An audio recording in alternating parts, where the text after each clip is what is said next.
You say you want a powerful life, but you spend every day training yourself to be weak. You say you want peace, but you feed your mind noise from the moment you open your eyes. You say you want purpose, but you walk through your day as if you are a passenger in your own vehicle. My friend, this is not fate, this is a habit, and habits can be broken from the inside. You wake up, the room is still quiet. For 1 second there is space. Then your hand goes to your phone. Instantly the world rushes in.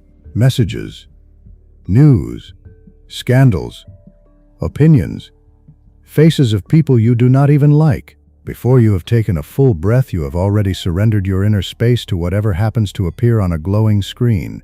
Then you stand up and you say, "My life is stressful." Of course it is. You have not even met yourself yet. You have only met the world. All day you run like this. You move from task to task, from call to call. Your body is present, but your mind is scattered in 50 directions. You are at work, but you think of home. You are at home, but you think of work. You eat, and you do not taste. You walk, and you do not see.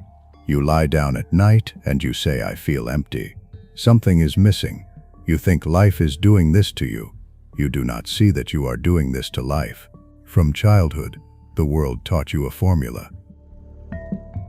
If you collect the right things outside, you will feel right inside. If you get a degree, you will feel secure. If you get money, you will feel powerful. If you find the right partner, you will feel complete. So you chase peaks.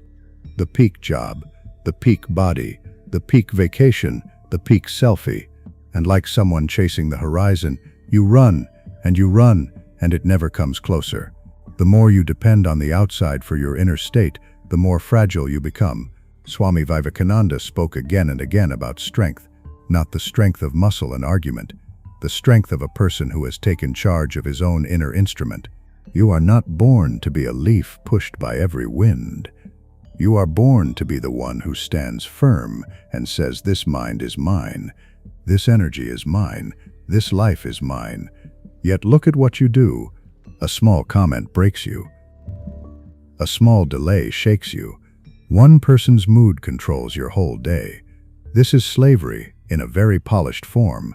Think of your mind as a powerful horse. If you do not learn to ride it, it will drag you through the mud. Thoughts pull you forward. Fears pull you back. Desires pull you sideways. You lie on your bed, but inside you are being pulled in all directions. No wonder you are exhausted. The horse is not the problem. The rider is asleep. When Vivekananda said, "Arise, awake," he was not speaking poetry. He was giving a direct instruction. Stand up inside yourself. Take the reins. Or think of your system as a very advanced machine. Body, mind, emotion, energy, 4 gears, each one powerful, each one connected, but no one gave you the basic user manual. So you press random buttons and hope something good happens. One day anger, one day anxiety, one day excitement, one day depression. You call this being human? No, this is being untrained. You would not drive a car on a highway without learning the steering, yet you are willing to drive this whole life with no conscious training in how your own inner mechanisms work. Look honestly. When you say, "I just want peace," you often mean, "I want the whole world to adjust around my weaknesses." You want your partner to never trigger you. You want your colleagues to never disagree. You want your family to always respect your mood. You want the traffic to flow exactly as you like. You want the weather to match your plan. Then you will be peaceful. This is childish. This is like a man who says, "I will drive my car only when all the roads are straight." Life will never give you that. Life will give you curves and bumps and sudden turns. Your task is not to flatten the road. Your task is to learn the steering. The quality of your life is not decided by how much you have. It is decided by how you are inside yourself right now. There are people with big houses and hollow hearts. There are people with very little who walk with a quiet greatness. You have met both.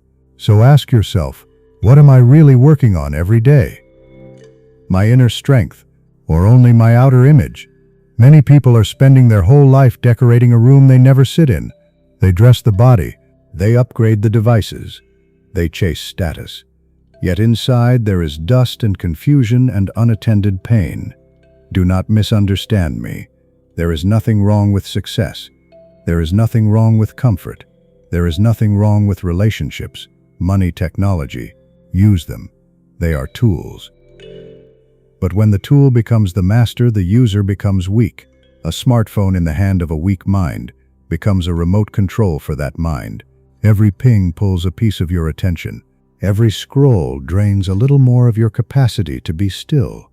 Slowly you lose the ability to sit quietly with yourself even for 5 minutes. Then you say, "I feel lonely." Of course, you are now a stranger to the person inside. What does it mean then to live like a lion in spirit while still working in an office and washing dishes and paying bills? It does not mean you throw everything away and run to a cave. It means you reverse the direction of your effort. Until now you have tried to fix the world so that your mind can be peaceful.